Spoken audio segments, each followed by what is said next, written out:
Bonjour à tous et on se retrouve aujourd'hui pour débriefer la finale de la Ligue des Champions où Liverpool s'est imposé face à Tottenham. Sur ce match, il n'y a pas 10 millions de choses à dire, mais il y a 2-3 éléments sur lesquels je veux revenir. Le premier élément sur lequel je veux revenir, et qui a suscité énormément de polémiques, c'est le pénalty accordé à Liverpool en tout début de match. Pour beaucoup de monde, en effet, le pénalty pour Liverpool n'était pas mérité, ou en tout cas était extrêmement exagéré.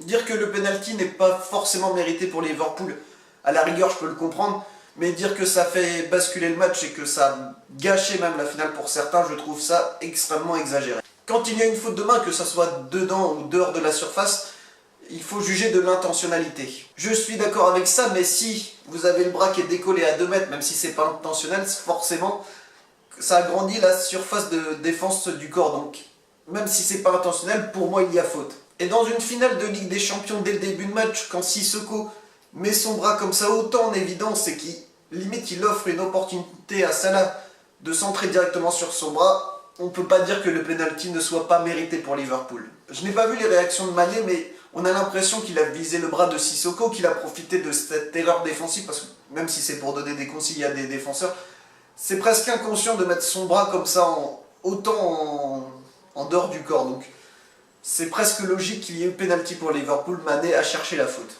Évidemment, cela a quand même modifié le cours du match parce qu'après Liverpool a dû gérer cette avance au score. Évidemment, Alisson, le gardien de Liverpool, a fait un très bon match.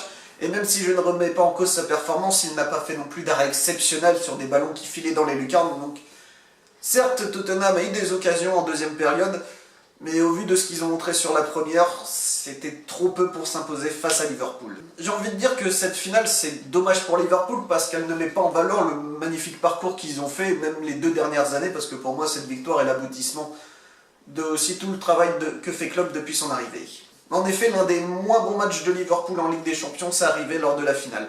Ça arrive souvent, en finale, l'important c'est pas de bien jouer, mais c'est de s'imposer, et c'est ce qu'a fait Liverpool. Comme je dis, il n'y a pas grand chose à dire sur la finale, à part sur le penalty et sur le fait que Liverpool a géré. Il n'y avait pas grand chose à dire, je pense, sur cette finale. Maintenant, juste une petite question avant de terminer cette vidéo. Est-ce que Liverpool va pouvoir faire comme le Real Madrid et conserver son titre? Pour moi, même si le mercato va passer par là et qu'il y aura des changements dans l'effectif de Liverpool, cette équipe fera partie des, allez, mon avis, des top 3 à la victoire finale en Ligue des Champions l'année prochaine. Alors, en effet, Liverpool est une équipe extrêmement bien équilibrée. Ils ont un très bon coach, Jürgen Klopp, peut-être le meilleur coach actuellement. En tout cas, c'est ce que je pense. Dans les buts, Alisson. Chaque ligne aussi, ils ont des références. En défense, Van Dijk, par exemple. Au milieu, Keita, Anderson, Wijnaldum et encore plein d'autres. Et en attaque, Firmino, Salah, Mané ou encore Origi qui a marqué. Enfin, ils ont une bonne équipe titulaire et des bons remplaçants. Ils ont tout ce qu'il faut pour continuer sur cette lancée. Et je pense que avec cette victoire en Ligue des Champions, ils vont continuer à travailler avec Klopp et à bien continuer sur ce qu'ils ont fait. Ils sont sur une bonne dynamique, ils font des recrutements intelligents en n'allant pas chercher forcément les gros joueurs, mais en recrutant intelligemment. Donc à voir, mais pour moi Liverpool fera clairement partie des favoris l'année prochaine. Voilà, c'était mon avis sur cette finale entre Liverpool et Tottenham. Liverpool s'est donc imposé, mais on le sait tous, la Ligue des Champions est une compétition très rude.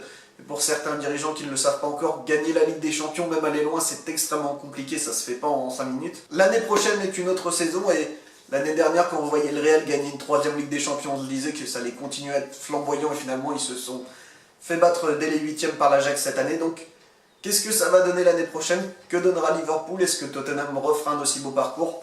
C'est plein de questions qu'on se posera à la rentrée en tout cas, mais cette Ligue des Champions, pour moi, ça a été une belle satisfaction, même si la finale n'a pas été à l'auteur de tout ce qui s'est passé dans cette compétition de Ligue des Champions. Ça a été une très belle édition, donc bravo à Liverpool. Quant à nous, on se retrouve la prochaine fois, et en attendant, ne faites pas trop les foot.